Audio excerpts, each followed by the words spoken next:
So, this is the annual town meeting of local government electors, held here at the Merton Hall on the 8th of April. The first thing we need to do officially is to do the minutes of the meeting held on 9th of April last year. Before coming to that, I would just welcome those members of the public that have come along for this meeting.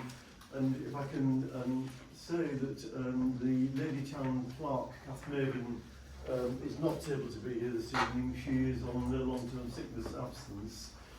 But this lady beside me is Gillian Turner. She is the locum town clerk, and Gillian's been helping us along with other staff members in the running of the town council. So thanks to you, Gillian.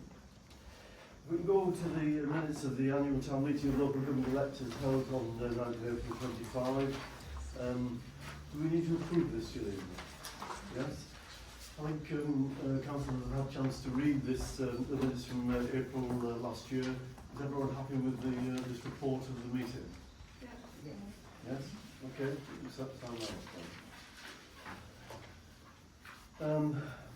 It then falls to me to give the Mayor's report. And, from your point of view, those people that are not councillors at this meeting, it's your opportunity as residents to be able to meet councillors. As residents, it's your chance to meet councillors and to ask any questions of them. You are, of course, welcome to come along to any of our monthly meetings. They are normally held on the second Wednesday of each month, starting around 6:15, and following this annual meeting that we're addressing this evening, there will be a meeting of the Town Council. So not too many emergency vehicles going by. It's customary to produce an annual report of our activities as a council each year. This report seeks to summarise the work of the Town Council. There are copies of the report available for people that have attended this evening. Please let one of the staff know if you wanted to get a copy of the annual report. It's my job to try to give you a verbal synopsis of the report, so if you can please bear with me, I'll try to keep this overview of the annual report as brief as possible. This has been my first year serving as your mayor. It is a privilege to hold this office and to act as Town Council representative at various functions, meetings and presentations. I'm supported in my role as mayor by Councillor Sue Johnson, who sat just in front of me, Sue holding the role of deputy mayor. Along with the other 10 councillors, we seek to work as a team, trying to do our best for Ponteland, and I'm indebted to all councillors for the work which they do. The work as a councillor is unpaid and can actually take quite a lot of time each week. We're fortunate as councillors to be helped and supported by the small team of council staff. I've introduced you to Gillian. Bev, I think, is sat at the far at the back there, and the third member of staff is called Ian Clough. Ian is actually away on holiday as we meet this evening. Each one of these members of staff, in my view, makes a tireless contribution to the work and services of the Town Council. So I'm extending my thanks to each of them for the help that they give us as councillors to fulfil our role. The work of the Town Council includes maintenance of Ponteland Park, looking after children's play areas, managing the allotments and looking after the public loos. We must be getting a lot of this work right as a Town Council because we receive regular positive comments and feedback from residents about the way that we look after and provide these facilities to the public of Ponteland. As a council, we hope that the public notice the huge effort which goes into the displays, window boxes and garden beds, which all help Ponteland to be a very pleasant place in which we all live. In this respect, I want to thank Ian Clough that I just mentioned a moment ago. He's our Contacts and Projects Officer, and he works with contractors to provide the boxes and flower displays which I've referred to. It's our job as a council to arrange or to support events. I think a huge number of residents attend the annual Remembrance Day event in November each year, and I think we do try in Ponteland to mark this important occasion whereby I remember those people who have given their lives in the service of their country. The council also work with Northumberland County Council to present the Christmas light displays each year. We arrange for important repairs, for example to the Peel Tower, which has had major work undertaken in this last year. Peel Tower just adjacent to us in this building of Merton Hall. The Environment Committee have also been doing a huge amount of work this past year, not least the planting of a new orchard in the park itself. Alongside all these activities, the Council is indebted to the large number of clubs, groups and organisations which give us all a programme of events which run across the calendar year, from the wheelbarrow race on the 1st of January to the Christmas market in December. It's these events and activities which contribute to Ponteland being such a lovely place to live.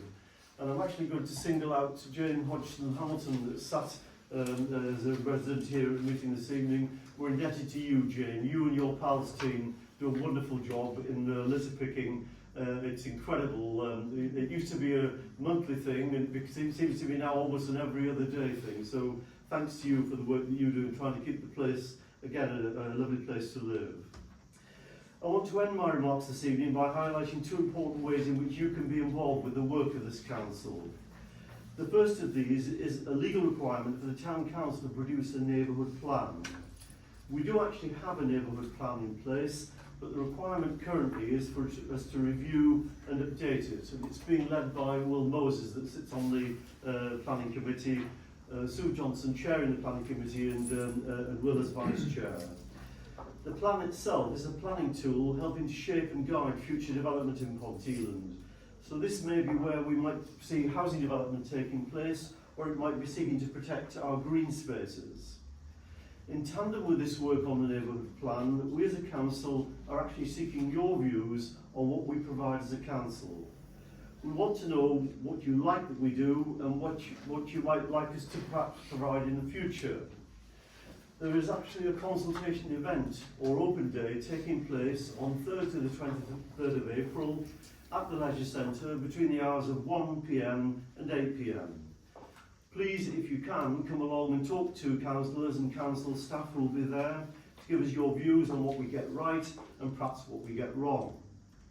You could also give your views and feedback by returning the survey form that was in the April edition of Pont News, or by emailing us at inquiries@ponteland-tc.gov.uk. That concludes my remarks, and I'm inviting you, if you wish to pick up a copy of the full Town Council report for this last year. If I can move to the next agenda item, it is the presentation of the Meritorious Service Award. And if I can perhaps ask you to come forward, John, if you would.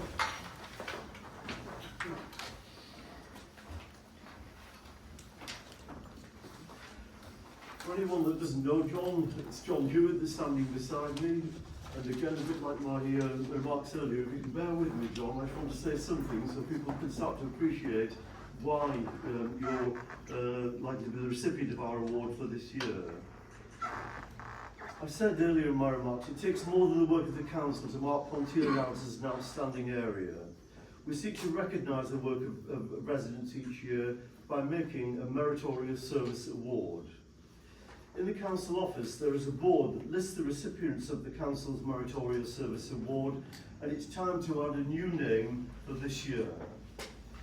I'm talking about John Hewett that stood beside me.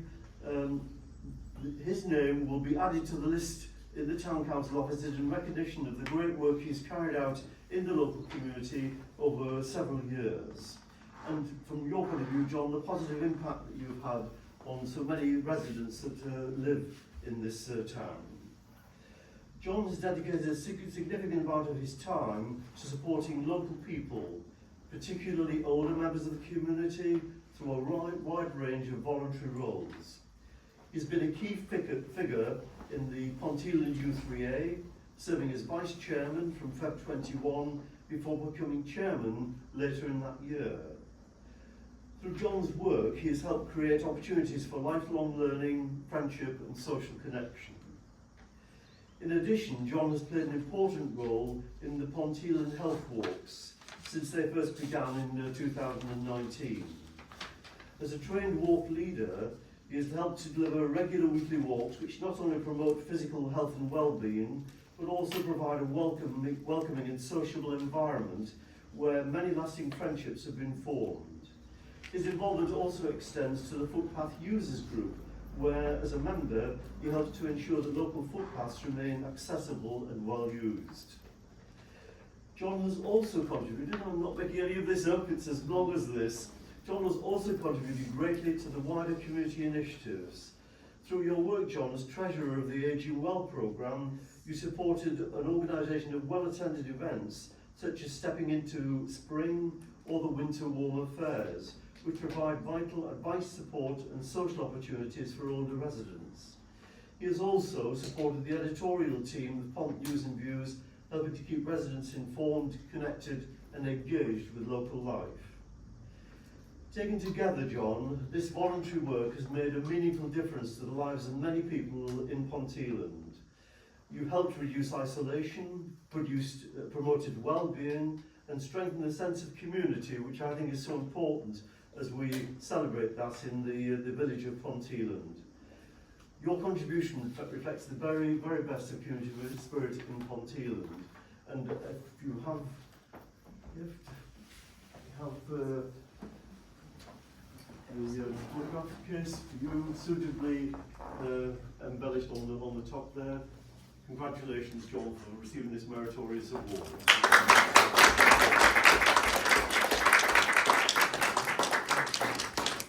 Well, I feel humbled. I just have a few words to say. When I retired from full-time work, a little bit earlier than I expected, I retired, and the first words that my wife Doreen said to me is, I hope you're not going to lounge around watching daytime TV and put your feet up. I said, no. I said, I feel as though I can do more than that in life, so I put my name forward for various charities, some of which declined my offers, and I shall not name them. But I did start with local organisations, just to keep me off the streets, well actually to get me on the streets as well with the health walks. So yeah, I haven't got a planned speech, it's all up here, so most of it's already gone. And I should end up by saying that it's not just me that's done all this, there are other people in the background. There's Nomal, there's Gordon Allen, lots of other people in the organisations in the U3A, so it's not a one-man band, it's a group of people that have done this. So, but I'm honoured to receive this, and thank you very much, Alan. Thank you all. What I'd like to do is try and invite councillors and perhaps yourself, John, to do you want us outside, Barry? Yes, if you don't mind, just a couple of minutes. Just step out and do you want to have a photo with John? Does your wife want to join yes. us, John? Yeah. It's just the two of you, maybe. Yeah, I'll do them all outside. Or outside. You pop out too. Go back to the annual town meeting. There is the facility for any member of the public who wishes to ask questions of the town council about the work that we do, or any issues that you want to raise with us. So, you want to raise anything this evening? Yes, Alan. Richard. Sorry. You're Alan, not Richard. Do you want me to stand up or? No, sorry, no.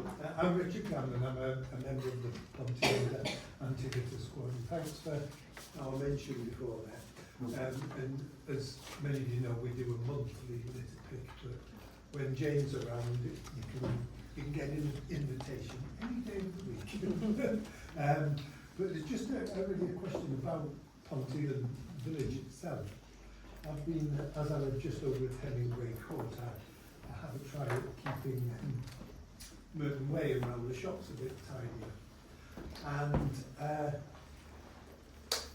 we'll never give up, but it's a hard job. And I was wondering if there's anything that the town council can do to encourage the shop owners to do a little bit more themselves, because most of them don't do anything at all. They, if I can just single one out, the barbers, they've got some bits of plastic grass out the front, and it collects cigarette ends and everything else. And Alan, our secretary, as he put it, remonstrated with them the other day. He had some strong words, and he says, they'll clean it up now. Doesn't make any difference. So I went the other night, when they got up, lifted them much, shook them and brushed them all. They've never been lifted in years. And the question was, sorry, I'm going on a bit, the question was, is there anything the council can do to encourage the businesses there to take a big responsibility? I think one or two do. I think Connor in the hardware store pushes the outside. Richard, I'm going to invite Councillor Richard Dodd to come in as part of the reply, because you're mentioning Merton Way, and I know he's been doing some work on perhaps improving Merton Way. But before coming to that, I would touch on the fact that Jane, I think you've been doing some work to try and see if we can improve the signage that might be available to people, either people driving through Ponteland or people that live here, to try and get the message across about litter and avoiding litter. But as to individual shopkeepers, the only suggestion I would make, unless other councillors have got other ideas, is if we were to write to them and to try and see if a letter. I'm not optimistic, No. but there's nothing to stop us trying to write to the individual shop owners and see if we can impress upon them. I happen to live just at the back of the Broadway shops, and we have an issue there which I know you are familiar with from the work that you do there. Alongside running the businesses and being commercially successful and profitable as we want them to be, there's a responsibility about trying to look after the area, and we've had issues in the area behind the shops and at Merton Way, the way that you've illustrated. Yes, Amanda? Yeah, no, it's just another thought as well that follows on from the meeting you arranged around crime, Michaela. Yeah. And I was speaking with it was a previous shop owner from Alnwick who also ran the chamber of businesses up there, who explained about the problems and how they resolved them. And they created a WhatsApp group amongst all the shop owners across town, which I was already thinking in terms of the crime prevention, shoplifting could be a nice way of getting the shopkeepers all together to, you know, talk as a group and have that sort of collaborative spirit. But in turn, that could be a nice way of them all working together to say, okay, hey, on one day of the week, let's all nip out and have a cuppa outdoors, meet each other, do a bit of litter picking, you know, get them working, a bit of a herd mentality thing, maybe going at more of that community spirit amongst the shop owners, so that they share information about potential shoplifters through the channel, but they could also be sharing information or about, you know, littering, or get together on other things. Sort of get that kind of pride of place. We could make that suggestion in the letter if we're doing letters to each individual shopkeeper. It may just catch on if they're minded to do it. It could be something that a WhatsApp group amongst the shop owners and linking Darras, Broadway to Merton as well. So it's not just Merton Hall. So, for example, if someone was shoplifting in Darras Hall, they would then alert the group, who would alert the shopkeepers this side of town, that kind of thing. What we do as a council is meet regularly with the police, and Michaela Horncastle, Councillor Horncastle, arranged for a meeting in here to talk about the recent incidents of crime that we've had in Ponteland. And mention was made again at that meeting, I think it was the second time I'd heard it, whereby there's some sort of alert mechanism that tries to, this is more to do with antisocial behaviour and crime itself, you know, break-ins and this sort of thing. But there is a tool that links through CCTV to try to let the shopkeepers know that, I think pubs have done this in the past where there's some troublemakers around in town perhaps, and the landlords contact one with another to try to alert people about what's going on. And we haven't had a chance to do anything about it as a council as yet, we haven't had a chance to talk about it, but we are aware that this CCTV link is there, and the police constables that were attending the meeting that Councillor Horncastle arranged, they were making mention of this, so that this may do something. It's all about more communal working really, in a sense. I know you're concerned about litter, but we're, as a council, also concerned about crime. Yes, sorry, please come in, Rich.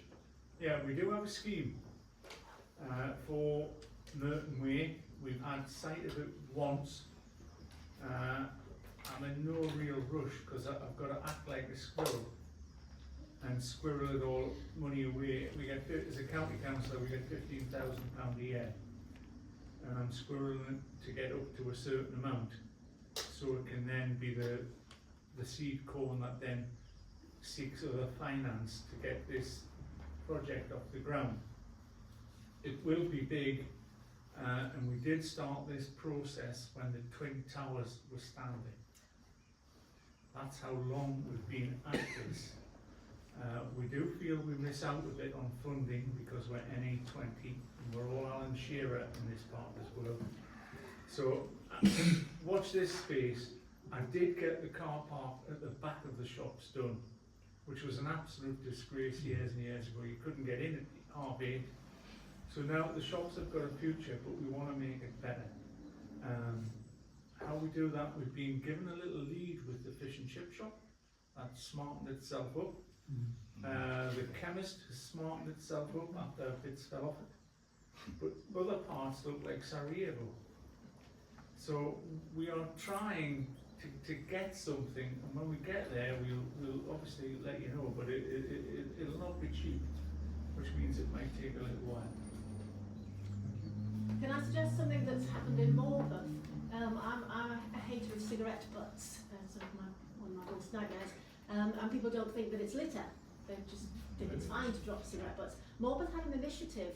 David Foy, the enforcement officer, was painting, well not painting, stenciling, little signs on the ground about do not drop cigarette butts. They wash off, so because I thought that might be graffiti in itself, but they do wash away. And I think that was quite, it had an impact. So I don't know whether, I have spoken to him about doing it along Broadway. I mean, he's gone a bit quiet, but I know it has been done in Morpeth, so maybe that's something that can be considered. And even if there was to be cigarette, little cigarette butts on the cigarette bin butts on the walls of some of the premises to encourage people, because there were a lot of cigarette butts that you managed to sweep up. So it's raising awareness that it's litter and shouldn't be done. Do you want to come in soon? Oh, sorry. Yes. I have one comment and one question. Is that all right? By all means. My comment is talking about the police. And Nirmal will probably have said this before, but I'll reiterate it. The police have been invited on 3 occasions to our Aging Well, whether it's stepping into spring or winter warmer. On every occasion, they've declined the offer to meet the public because they're too busy having a rest day. That's their excuse. Or, no, sorry, their reason, not an excuse. But I do happen to know the hierarchy of the police, and we are getting a police representative, but not locally, from Northumberland, but not our Ponteland group, so we are getting that this year. But I think it's, and I know they're having copper with a copper at the leisure centre. I don't know whether that's known about or... I don't think it's been advertised very well, but it has started. Yes, yeah. It's not been very well advertised, and it was a bit late in the, I think it was the April or the March Pont News and Views. It was advertised too late for the event.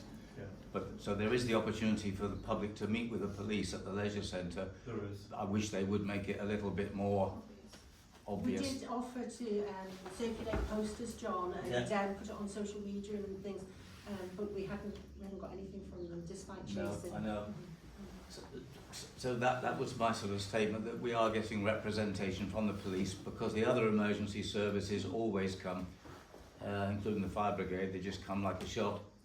And that's on the 20th of April here, on the Monday, between 10 and 12, advert for the Aging Well, stepping into spring.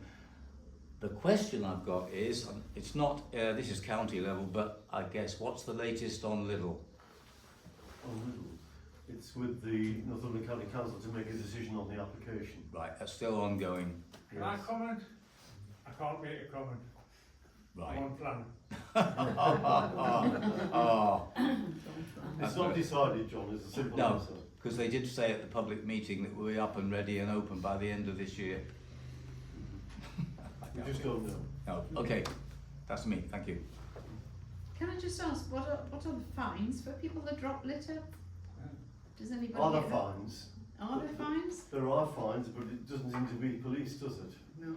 No, Right. it's nothing There are fines in place in national legislation. Yeah. It's a bit like dogs. Thought so.